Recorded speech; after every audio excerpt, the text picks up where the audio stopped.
자한편 26장은 자로는 아주 가난해도 그 가난함을 부끄럽게 여기지 않은 사람입니다. 그는 시경의 구절을 외우면서 의연한 태도를 보였습니다. 이러한 자로에게 공자는 더욱 전진하라고 한 말이 이 장입니다. 그래서 본문을 보면은 공자는 말했죠. 여기에서 어려운 자들이 많이 나오는데 이 자들은 전부 고에 해당되기 때문에 최근에는 잘 사용하지 않는 자들이죠. 그러나 이 장을 해석하기 위해서는 알아야 되니까 제가 일부러 어려운 자들을 뽑아봤습니다. 즉, 요거는 폐예요. 해질 폐. 그게 옷이 낡았다 이런 얘기지. 이 폐와 같이 사용하는데 낡았다. 뭐가? 온포. 주홍빛 온인데 온포. 즉 소못을 얘기해요. 다 떨어진 소못. 이것을 잊고도 이제 주어는 생략되는데 주어는 바로 유지요. 자로죠. 자로는 이러한 다 떨어진 이 온포를 소못을 잊고서도 잊고 서 있다 이런 얘기죠. 그러니까 자로가 주어고 의가 있다. 그러니까 이게 목적어가 되겠죠. 그러면서 여의 호, 여기도 또 어려운 자가 나오죠. 이 바로 호는 여우호예요. 여우호. 이 학은 담비학. 그러니까 여우와 담비의 털옷을 입은 사람과 여기서는 전치사죠. 위스 더불어 이렇게 옆에 더불어 서 있어도 이런 얘기죠. 그러니까 이 다해진 소못을 입고 서 있는 것은 바로 누구예요? 자로죠. 자로는 소못을 입고 입은 자로, 이게 이제 주어가 되죠. 그리고 여의 호학, 즉 여우 담비 트롯을 입은 사람, 위에서 더불어서 같이 서 있어도 이렇게 되는 것이죠. 서 있어도 자로는 불취자, 부끄러워지 않는 자다.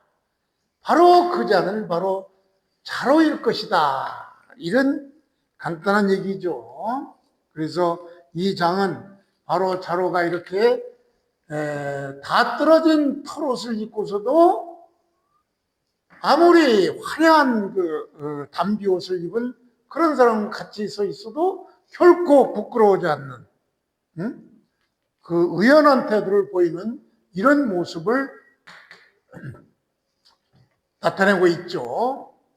바로 이렇게 이런 사람은 바로 자로일 것인데 이때 여기서 불고 하용불장이라는 이거는 시경에 나오는 기절입니다. 시경에 나오는 한 기절인데 요 기절은 바로 시경 어디에 나오느냐? 시경 일부 국풍에 제3장 패풍이라고 있어요. 패풍 8편에 웅치에서 웅치는 까투리라고 해서 숫공을 얘기하죠. 여기에서 나오는 얘기인데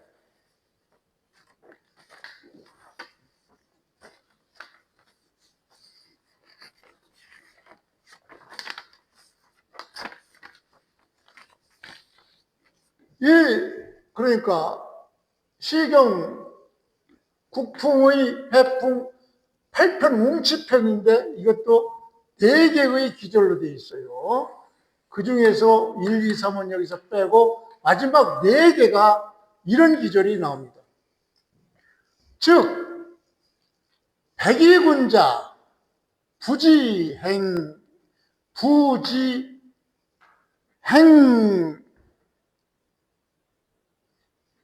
부지덕행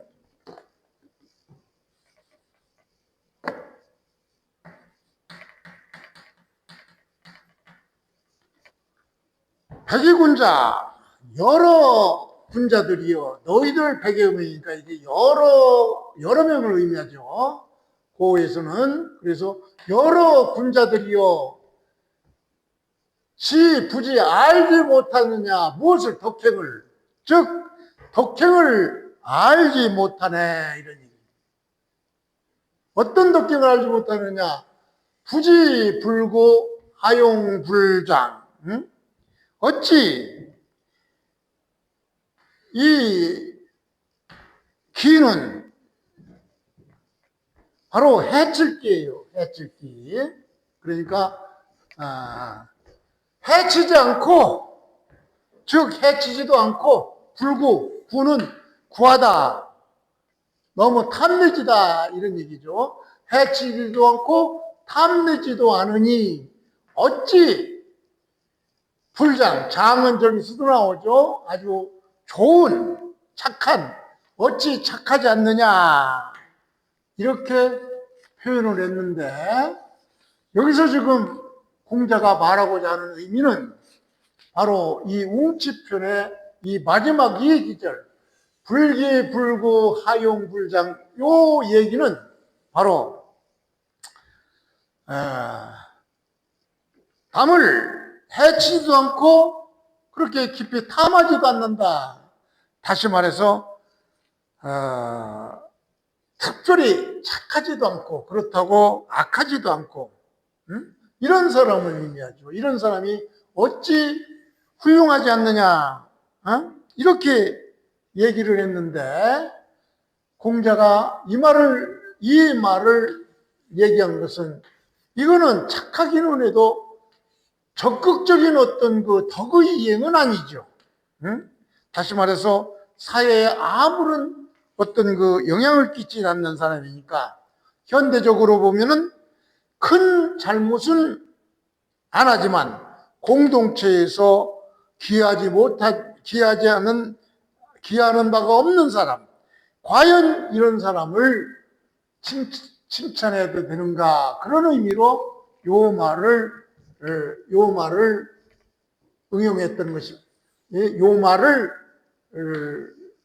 공자는 해석했는데 자로는 이 말을 자기의 인생 교훈의 장으로 종신 죽을 때까지 이 말을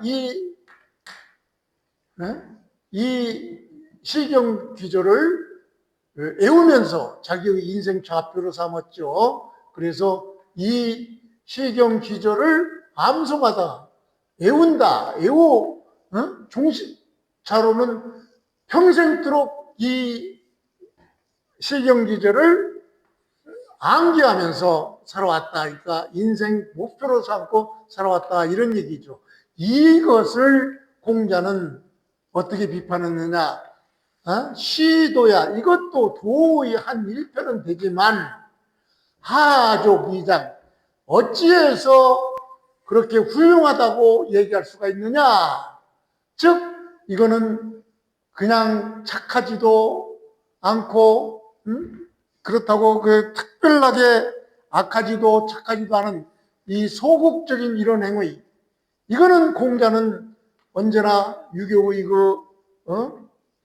적극적인 참여해서 무언가를 변혁시켜야 되는 적극적인 행위 의지에는 모자란다 이렇게 보는 것이죠.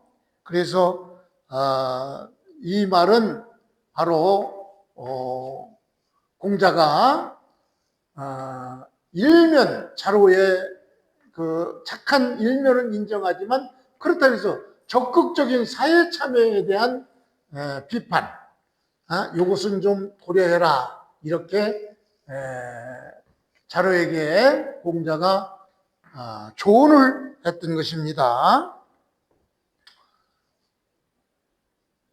즉 공자가 볼 때는 공자는 유교의 적극적인 현실 참여 그 정신에 의해서 현실에 참여해서 적극적으로 인덕과 덕치를 실현해서 딴 사람들을 교화하고 훌륭하게 만들어야 하는 적극적인 행위가 있어야지 그 행위가 없음을 공자는 자로를 꾸짖었다. 자로에게 힌트를 줬다. 이렇게 보면 되죠.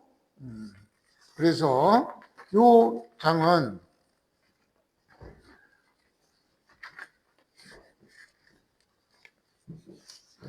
한자가 어려운 자들이 많은데 이 한자는 그냥 옛날에 썼던 자들이니까 이렇게 한 번씩 보고 어려우니까 한 번만 다시 보고 정리하겠습니다.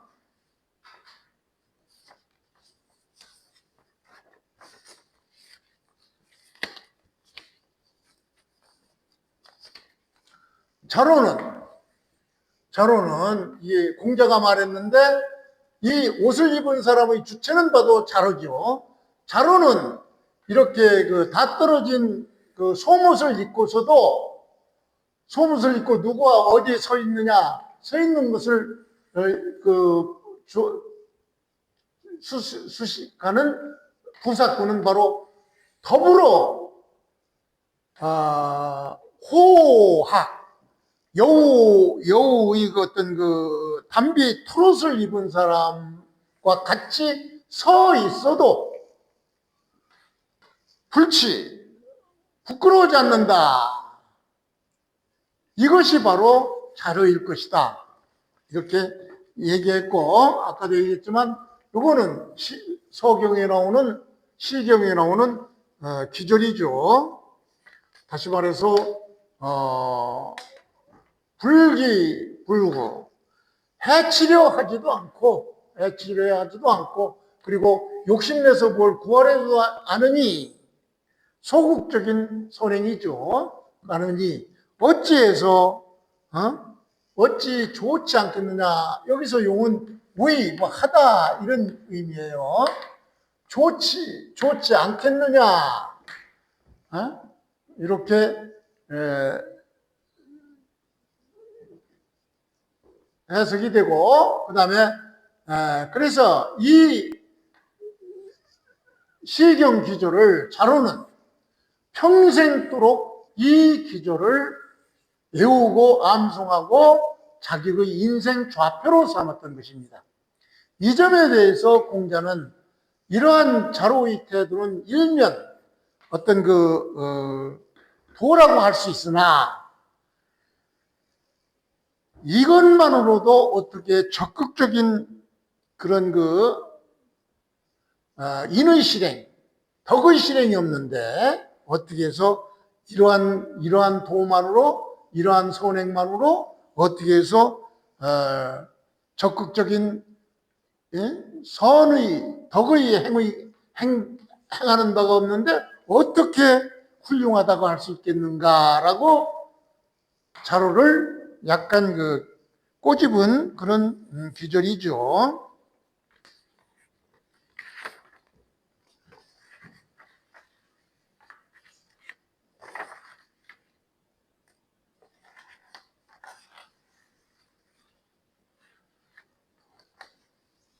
그래서 이 장을 사상을 정리를 해보면은 공자는 자로의 기계를 높이 평가는 했습니다. 즉 가난해도 위축되지 않고 아무리 해진 속옷을 입고 아주 사치스러운 부자들 옆에 서 있어도 부끄럽지 않다고 생각하는 그런 자로의 기계를 높이 평가를 했죠. 가난해도 위축되지 않고 물질적으로 비교해도 비교를 거부하고 소박한 정의감을 높이 샀던 것입니다. 그러나 소극적인 선에 머문다는 그 한계, 남을 해치지도 않고 불구 그렇다고 욕심내지도 않는 이런 그 소극적인 선, 여기에 머무르는 것을 공자는 한탄하고 적극적인 덕행이 부족하다고 생각했던 것이죠. 그래서 이걸 현대적으로 해석을 해보면은 청렴하고 욕심 없는 공직자도 중요하죠. 그것만으로도 훌륭한 공직자라고는 할 수 없습니다. 공공선을 위해서 적극적으로 책임지는 단계가 필요하다, 이렇게 해석할 수도 있는 것입니다. 자한편 27장은 아주 재미있는 기절입니다. 추사 김정의 세안도에 써져 있는 그런 얘기인데, 이 얘기도 사실은 추사가 지은 게 아니고 노노 자한편 27장을 적은 것입니다. 즉 공자의 인간평가 기준이 한 줄로 이렇게 압축되어 표현된 장이죠. 즉 난세에 참다운 충실을 알 수 있다는 것을 비유한 그런 장이죠. 그래서 문장을 그대로 보면은 공자는 말하기를 세한, 연후, 한, 춥다, 세월이 춥다. 즉 날씨가 추운 다음 연후 후에야, 날씨가 추워져서야 시 알 수 있다. 목적어가 뭐예요? 백송. 즉 소나무와 잣나무가 후에, 이 조는 시들다 이런 얘기인데, 이 시들다는 여러 가지 표현이 있습니다. 좀 이따 다시 보기로 하고, 그래서 이 표현은 바로 날씨가 추운 다음에야 비로소 소나무와 잣나무가 다른 나무들보다 늦게 시든다는 것을 알 수 있다, 이런 얘기죠. 즉 추운 계절, 어려운 때, 이게 와봐야 사람의 절개가 드러나는 것이다, 이런 표현입니다. 그래서 여기서 세한은 한 해 중에서 가장 추울 때죠. 겨울이죠. 그의 날씨가 제일 추울 때, 즉 이런 추울 때는 사람에 비유하면은 궁핍이나 위기나 시련을 의미하죠. 추사 김정희가 제주도에 유배되어서 감옥살이를 할 때, 유배되어 있을 때 이렇게 궁핍하고 또는 어떤 위기나 시련을 비유하는 것이죠. 그래서 연후지, 그 후에야 알 수 있다. 무엇을 알 수 있느냐? 지혜 목적어는 요거죠. 소나무와 잣나무, 이거는 뭘 표시하느냐? 절개를 표시하죠. 절개. 푸른 그런 그 나무, 절개, 항심을 표시하죠. 항상 똑같은 마음. 이것은 다른 것보다 후에야 시들다 이런 얘기인데, 요 시들조는 대충 세 가지가 있어요. 요 조자도 세추가 들어가는 독수리 추자인데 이것도 시들다예요. 원래 독수리 조죠. 독수리 조인데 시들조로도 있습니다. 시들다, 시들조. 그 다음에 지금 우리가 봤던 이 조, 요거는 바로 색일조죠. 조각할 때 조형, 색일조. 이것도 시들다, 시들조로 보죠. 그 다음에 요조자도 있어요. 요조자는 시들조, 즉 색이다. 이것도 색이다. 색이다. 이것도 시들조. 그러니까 추운 겨울이 되고 나서야, 한 해 중 가장 추운 그 겨울이 지나고 나서야 소나무와 잣나무의 항심을 항심, 즉 시들지 않는다는 것을 알 수가 있다. 이런 그 표현이죠. 그래서 이 얘기는 바로 어떤 위기, 이것이 바로 인물의 시험대가 되는 것이죠. 평상시에는 모두 비슷합니다. 그러나 어떤 위기가 발생할 때 사람의 그 인품이 차이가 발생하는 것이죠. 그래서 공자는 인물 평가를 말이나 명성이나 성과로 하지 않고 지속성, 항심, 절개, 송백과 같이 늘 푸른 이것으로 항상성으로 인간을 평가했던 것이죠. 그래서 현대적 공적 조직 윤리에서도 확장해서 보면 사람들은 호황기, 자기가 좋을 때는 누구나 충성스럽습니다. 그러나 위기에 닥치면 그러다가도 위기에 남는 사람, 그 사람이 진짜죠. 그래서 사람은 어려울 때 판단이 되는 겁니다. 여기서 이 기절이 자한 20절장에 나와 있는 기절인데, 이것이 추사 김정희가 세안도라는 그림을, 사실 세안도는 추사가 제주도 유배 시절, 유배 거의 말년 1844년도경에 그린 그림인데, 이 그림을 누구에게 주었느냐? 바로 이상직이라는, 이상적이에요.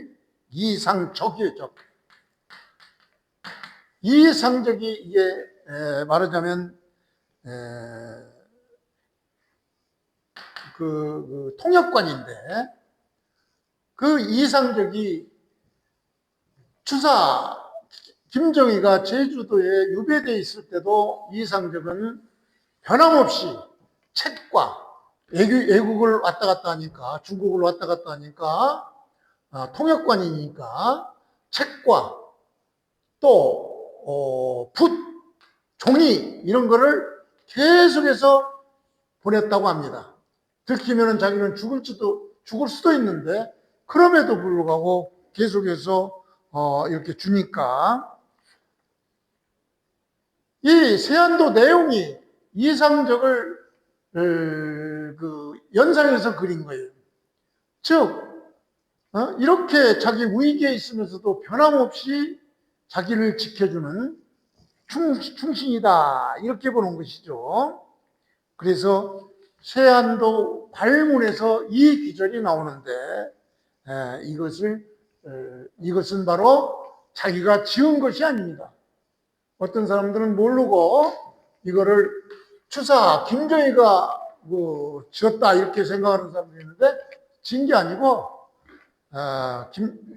추사 김정희가 학문이 깊으니까 논어를 읽고 논어 자한 27장 있는 것을 바로 모방해서 적은 것이지 자기가 지은 기절이 아니죠. 그래서 이 세안도를 제주도 유배 시절에 이 말년에 추사가 그린 그 수묵화인데, 이 김정희가 제주도에 유배된 직접적인 경우에는 대충 잠깐 보면 그렇습니다. 순조말, 헌종 초에 그 당시 2조 말기에는 사색당파가 성행하던 때니까, 당시 말하자면 김정의 주사는 노론이었어요. 그러나 노론에서도 소극적이어서 적극적인 의사표명을 한 사람이 아닌데, 노론의 그 주자, 아주 대표 주자들이, 핵심되는 사람들이 이 김정일을 그냥 놔두면 안 되겠다 싶어서 이 당시 그 윤상도 사건이라고 있는데, 국사적으로 어려운 얘기니까 그냥 그런 사건이 있었다고만 알면 되죠. 즉 김정의 사상이 의심스럽고 정치적으로 너무 똑똑하니까 불편한 존재로 생각해서 이 윤상도 사건을 빌미로 해서 제주도에 유배 보낸다는 것은 거의 사형에 가까운, 아주 극형에 가까운 것입니다. 뭐 먹을 것도 없고 살기도 그렇고 자기가 모든 것을 해결해야 되는데, 당시 1888년도 이때의 제주도는 정말 사람 살기가 어려웠죠. 거기에 이렇게 유배시켰는데, 그 유배시켰는데도 불구하고 이상적은 추사의 제자로서, 역관 출신으로서 이런 그 학문적 힘에 의해서 제주도에까지 책이라든가 필, 종이, 묵 같은 것을 계속 보내줬다고 합니다. 그래서 이상적에게 그려서 이상적이 준 그림이 바로 이 세안도며 세안대 발문에 적혀 있는 글이 바로 장안 31장, 바로 지금 설명하고 있는 세안연우 지송백 지후조야 요 기절인 것입니다.